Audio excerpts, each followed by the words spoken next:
नमस्कार विद्यार्थी मित्रांनो, आजपासून आपण घटक 6 भूमिती या घटकाची सुरुवात करणार आहोत। खरं तर गणिताचा भूमिती हा एक धडा नसून तो पूर्णपणे एक विषय आहे असं समजूया। गणिताची एक ती उपशाखा आहे भूमिती। यामध्ये तब्बल 9 उपघटक आपल्याला यावर्षी समजावून घ्यायचे आहेत। त्यातील आपण पहिला घटक जो आहे कोण व कोणांचे प्रकार याची आपण ओळख करून घेणार आहोत। खरं तर भूमिती म्हटलं की हा फक्त आकृत्यांचा विषय असतो। त्याच्या नावामध्येच आहे, भू म्हणजे जमीन आणि मिती म्हणजे आकार किंवा आकृत्या मोजणे। म्हणून भूमिती म्हणजे काय तर जमिनीचे मापन करणे। मग आता याच्यामध्ये अनेक आकार येणार, आकृत्या येणार आणि त्याची सुरुवात आपल्याला या पाठातून करून घ्यायची आहे। त्यामुळे इथून पुढे विद्यार्थ्यांनी काळजीपूर्वक व्हिडिओ लक्ष देऊन पूर्ण शेवटपर्यंत ऐकायचा आहे आणि समजून घ्यायचा आहे। चला तर मग सुरू करूया। पहिला मुद्दा आपण या ठिकाणी पाहतोय, कोणत्याही आकृतीची सुरुवात ही एका छोट्याशा बिंदूपासून होत असते। एक टिंब दिलेला आपल्याला दिसत आहे, पहिली आकृती, त्याचं नाव आहे बिंदू। आता बिंदूविषयी जर आपण माहिती घ्यायला गेलो तर एक टिंब दिला तर या टिंबाला कोणतंही नाव देऊ शकतो। इंग्रजी अक्षर कॅपिटल अक्षर घेऊन समजा मी ए हे अक्षर घेतलं तर याचं वाचन कसे करणार तर बिंदू ए, किंवा आणि एखादा बिंदू घेतला समजा मी त्याला बी हे नाव दिलं तर याचे वाचन कसे करणार बिंदू बी। अशा पद्धतीने आपण या पहिल्या आकृतीचे वाचन करू शकतो। पहा, या टिंबाचं खूप महत्व आहे। मराठीमध्ये आपण लेखन करताना हा कधी अनुस्वार म्हणून आपण वापरतो, कधी पूर्णविराम म्हणून वापरतो, तर गणितामध्ये आपण यालाच बिंदू म्हणून वापरत असतो। आता ह्या एका बिंदूतून अनेक रेषा काढता येतात असा गुणधर्म आहे। आधी रेषा म्हणजे काय समजावून घेऊया, मग आपण त्याच्या गुणधर्माकडे जाऊया। दुसरी आकृती आहे रेषेची। आता रेषा म्हणजे काय तर दिलेल्या आकृतीला पहा, दोन्ही बाजूंनी बाण दाखवलेले आहेत। एक सरळ रेषाखंड काढलेला आहे किंवा रेषा काढलेली आहे आणि त्याच्या दोन्ही बाजूंना बाण दाखवलेला आहे। याचा अर्थ की आपण म्हणत असतो पहा की मुलांनी परिपाठाला उभा राहिल्यानंतर शिक्षक म्हणतात की मुलांनी एका रेषेत सरळ उभे राहा। याचा अर्थ काय की रेषा ही सरळ असते आणि त्याला जर दोन्ही बाजूंनी बाण दाखवलेला असेल तर याचा अर्थ ही रेषा उजवीकडे कितीही वाढवू शकतो आणि डावीकडेही कितीही वाढवू शकतो। म्हणजे रेषेला उजव्या बाजूलाही मर्यादा नसते आणि डाव्या बाजूलाही मर्यादा नसते। अतिशय महत्त्वाचा हा भाग आहे। भूमितीचा अगदी हा मूलभूत पाया आहे आणि जर तुम्हाला ह्या बेसिक संकल्पना समजल्या तरच भूमिती विषय तुम्हाला समजणार आहे। अगदी 9वीला किंवा 10वीला गेल्यानंतर तर तुम्हाला गणिताची 2 पुस्तकं असतील, त्यातलं एक पुस्तक हे पूर्णपणे भूमितीवर आधारित असणार आहे। त्यामुळे हा भाग तुम्ही काळजीपूर्वक समजावून घ्या। आता रेषा असेल तर रेषेचं नाव कसं लिहिलं जातं तर रेषेचं नाव एकतर त्याच्या बाजूला लिहिलेलं असेल इंग्रजी अक्षरामध्ये तर याचं वाचन आपण करू शकतो रेषा यल, एक अक्षरी नाव दिलेलं आहे। परंतु समजा रेषेवर अनेक बिंदू आहेत, रेषा म्हणजे खरं तर अनेक बिंदू एकमेकांना जोडून तयार झालेली ही आकृती असते। त्यापैकी कोणतेही 2 बिंदू आपण घेतले, समजा इथे एक मी बिंदू घेतलेला आहे यम, आणखी एखादा बिंदू घेतला समजा त्याचं नाव घेतलं यन, तर रेषेवरील कोणत्याही 2 बिंदूंनी रेषेचं नाव लिहिता येतं रेषा यम एन, असं या रेषेचं वाचन आपण करू शकतो। रेषेवरील कोणत्याही 2 बिंदूंचं नाव घेऊन आपण रेषेचं नाव वाचू शकतो। आता रेषेचं नाव डावीकडून उजवीकडे वाचलं तसं उजवीकडून डावीकडे म्हणजेच एन या दिशेने वाचलं तरी सुद्धा चालू शकतं। आता लक्षात आलं का, रेषेला मर्यादा नसते। रेषा ही उजवीकडेही कितीही वाढवू शकतो, डावीकडेही कितीही वाढवू शकतो। ही रेषा जरी दिसताना आपल्याला खूप छोटीशी दिसत असेल अगदी बोटभर सुद्धा अंतर वाटत नाही, पण प्रत्यक्षात विचार केला तर ह्या रेषेचं माप प्रचंड आहे. ही रेषा इतकी लांब आहे की आपण कल्पना पण करू शकत नाही. आता तिसऱ्या आकृतीकडे जाऊया. तिसरी आकृती पण रेषेचीच आहे, परंतु त्याला दोन्ही बाजूंना बाण केलेला नाही, म्हणजेच याची मर्यादा संपलेली आहे. म्हणून याला आपण रेषेचा खंड, एक तुकडा असं म्हणूया, रेषाखंड. आता रेषेचाच एक भाग असतो, फक्त एवढाच फरक आहे की दोन्ही टोकं थांबलेले आहेत, त्याला मर्यादा दाखवलेल्या आहेत.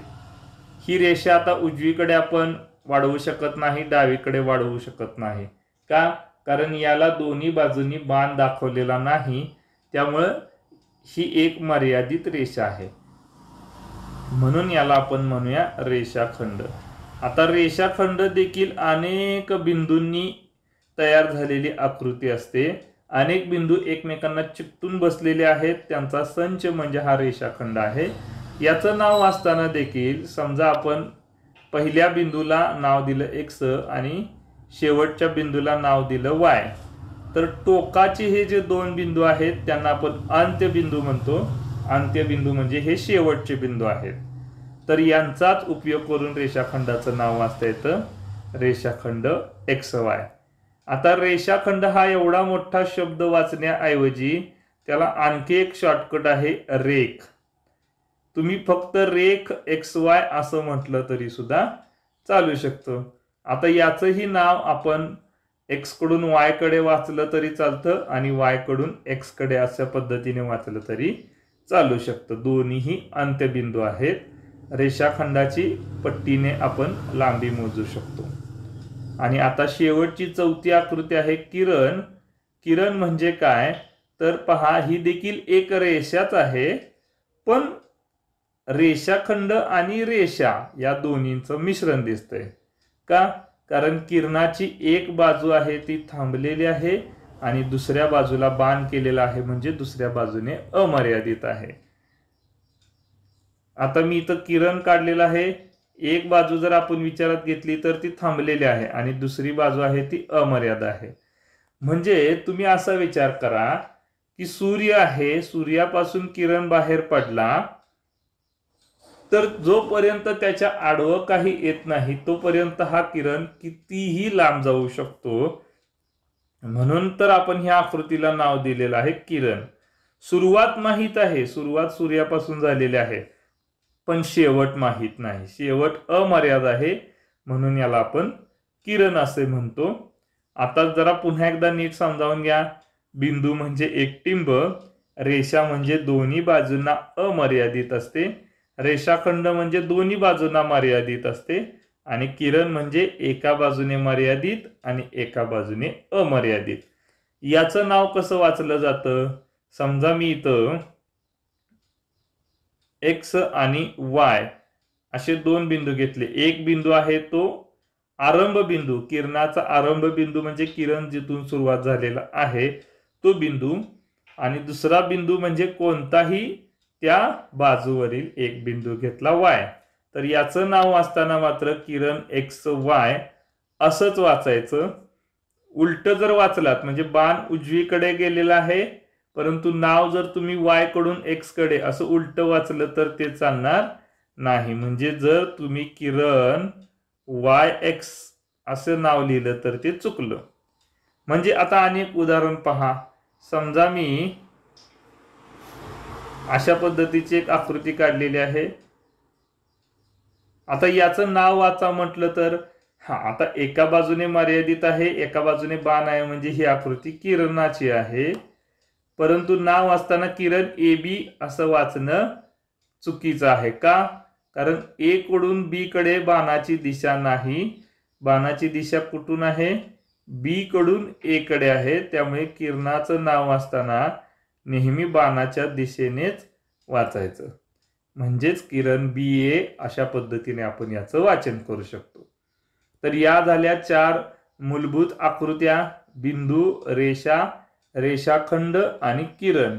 आपल्या आजूबाजूला प्रत्येक वस्तू जी दिसते ना त्या प्रत्येक वस्तूमध्ये ह्या चारपैकी एखादा आकार लपलेला असतो, हे लक्षात घ्या. चला आता पुढच्या मुद्द्याकडे जाऊया आपण. पुढचा मुद्दा आहे कोन. आता इथं कोनाची आकृती देखील आपल्याला दाखवलेली आहे. दोन किरण एकत्र घेतले की त्याच्यापासून आपण कोन तयार करू शकतो. पण दोन किरण एकत्र घेतल्यानंतर दोन्ही किरणांचा आरंभ बिंदू मात्र सामायिक पाहिजे. आरंभ बिंदू म्हणजे दोन्ही किरण ज्या बिंदूतून सुरुवात करतात त्या बिंदूला आरंभ बिंदू असे म्हणतो. मग दोन किरणांपासून ही जी आकृती तयार झालेली आहे याचा मधला भाग आहे, यामुळेच तर हा कोन तयार झालेला आहे. या आकृतीला आता आपण म्हणूया कोन. कोन म्हणजे दोन किरणांनी तयार झालेली ही आकृती असते.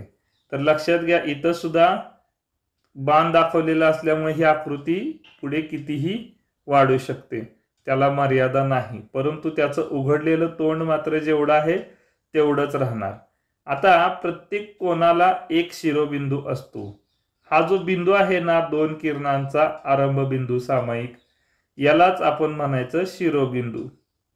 आता कोनाचं नाव कसं वाचायचं, काय करायचं हे आपण आता सविस्तर समजावून घेणार आहोत. तर हा बिंदू म्हणजे शिरोबिंदू म्हणायचं.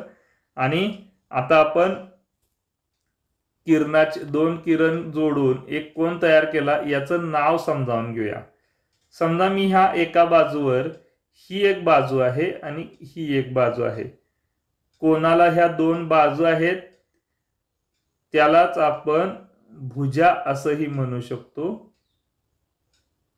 तर या दोन भुजांवर मी एक बिंदू घेतलेला आहे. पहिल्या भुजेवर पी बिंदू घेतलेला आहे, दुसऱ्या भुजेवर क्यू हा बिंदू घेतलेला आहे. आणि जो आपला आरंभ बिंदू होता किरणांचा, त्यालाच आपण कोनाचा शिरोबिंदू असे म्हणतो, त्याला नाव दिले आर. तर आता या कोनाचं नाव कसं वाचायचं, तर कोन पी आर क्यू अशा पद्धतीने, म्हणजे पी आर क्यू. आरंभ बिंदू किंवा शिरोबिंदू आहे तो मध्ये आला पाहिजे. मग उलटही नाव वाचू शकतो, कोन क्यू आर पी. क्यू कडून पी कडे गेलं तरी सुद्धा चालेल. ही दोन योग्य पद्धत आहे. पण जर एखाद्याने नाव असं वाचलं की कोन पी क्यू आर, तर हे नाव चुकीचं आहे. कारण पी कडून क्यू कडे येण्यासाठी रस्ता आहे का पहा, नाही. आणि मध्ये जे अक्षर असतं ते शिरोबिंदूचं अक्षर असतं, क्यू हा शिरोबिंदू नाही. त्यामुळे ही पद्धत चुकीची आहे. मग आता कोनाचं आणखी एका प्रकारे नाव वाचता येतं. जर आकृती कोनाची एकच दिलेली असेल तर फक्त मधला जो शिरोबिंदू आहे त्याच्या नावाने देखील आपण वाचू शकतो, म्हणजे कोन आर. आता हे 3 अक्षरी नाव झाले आणि हे 1 अक्षरी नाव झाले. कोनाचे नाव आपण 3 अक्षरीही वाचू शकतो, 1 अक्षरीही वाचू शकतो. परंतु जास्तीत जास्त आपल्याला 3 अक्षरीच नावाचा वापर करायचा आहे. याचं कारण आपण पुढील काही व्हिडिओमध्ये सविस्तर समजावून घेणार आहोत. तर आता प्रत्येक वेळेला कोन हा शब्द लिहिण्याऐवजी एक छोटीशी कोनाची आकृती काढली अशा पद्धतीने तरी चालतं. म्हणजे कोनाचं नाव लिहिताना कोन या शब्दासाठी हा सिम्बॉल वापरलेला आहे, चिन्ह. म्हणजे कोन या शब्दासाठी आपण ही छोटीशी आकृती किंवा एक चिन्ह म्हणूया. कोन या शब्दासाठी असं एक चिन्ह आपण वापरू शकतो. म्हणजेच आता इथून पुढे असं जर चिन्ह दिसलं तर समजायचं याला आपण कोन असे म्हणायचं.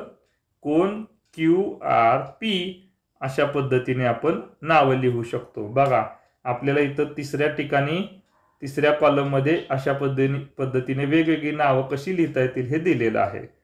आता आणखी एक मुद्दा आहे की ज्या दोन भुजा आहेत आकृतीच्या त्यांच्या नावाविषयी आपण चर्चा करूया. तर पहिल्या भुजेचं नाव आहे भुजा किंवा बाजू. आता नेहमी शिरोबिंदूकडून नाव वाचायचं बाणाच्या दिशेने. आर पी ही एक भुजा आहे आणि दुसरी आहे ती आर क्यू. आपल्याला चित्रामध्ये दाखवलेली जी कोनाची आकृती आहे त्याच्यामध्ये किरण बी ए आणि किरण बी सी असे दोन किरण आहेत, त्यांनाच आपण बाजू असं म्हणतो. बाजू बी ए आणि बाजू बी सी. तर अशा पद्धतीने कोन तुम्हाला समजला का पहा.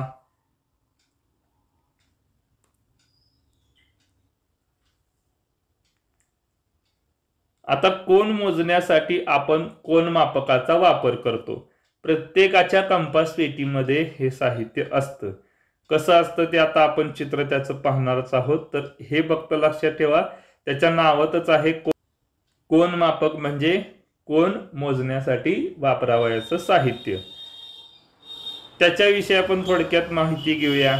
कोनमापक ज्या वर्तुळाचा निम्मा भाग असतो, म्हणजे कोनमापक म्हणजे एक अर्ध वर्तुळ असतं, त्या वर्तुळाच्या केंद्राला कोनमापकाचे केंद्र म्हणतात आणि त्याच्या व्यासाला कोनमापकाची संदर्भ रेघ किंवा तळरेघ असं म्हणतात. आता कोनमापकच आपण पाहूया. या ठिकाणी मी कोनमापकाची आकृती आपल्या समोर घेतलेली आहे. याच्यामध्ये आता आपण सविस्तर माहिती घेऊया. तर कोनमापकाचा हा जो मधला बिंदू दिसत आहे सगळ्यांना, मी लाल वर्तुळाने दाखवलेला आहे, याला आपण केंद्रबिंदू असे म्हणूया. आणि ही जी आडवी रेषा आहे सर्वात खालची, याला आपण संदर्भ रेघ असं म्हणतो. आता जर तुम्ही आपल्या कंपासामधील कोनमापकाचा विचार केला तर डावीकडून ही 0, 10, 20, 30, 40, 50, 60, 70, 80, 90, 100, 110, 120, 130, 140, 150, 160, 170, 180 असे आकडे आहेत. तसे उजवीकडून देखील 0, 10, 20, 30, 40 असे 180 पर्यंतचे आकडे आपल्याला असलेले दिसून येतील. आता दोन्ही बाजूंनी का आकडे दिलेले असतात, तर कोन आपण काढत असतो तेव्हा कोनाची जी खालची भुजा असते त्याचा बाण कुठे आहे, या बाणावरून आपण उजव्या शून्याकडून सुरुवात करायची की डाव्या शून्याकडून सुरुवात करायची हे ठरवत असतो. तर आता दिलेल्या आकृतीमध्ये कोनाचा जो पाया आहे त्याची दिशा उजवीकडे आहे, म्हणून उजव्या शून्याकडून कोन मोजायचा असतो. आता साधारणपणे हा कोन जर विचारात घेतला तर अंदाजे 50 अंशाचा असू शकतो. त्याचं माप कसं मोजायचं हे आपण पुढील काही व्हिडिओमध्ये समजावून घेणार आहोत. पण जर उजवीकडे पायाचा बाण असेल तर उजवीकडच्या शून्याकडून मोजत जायचं.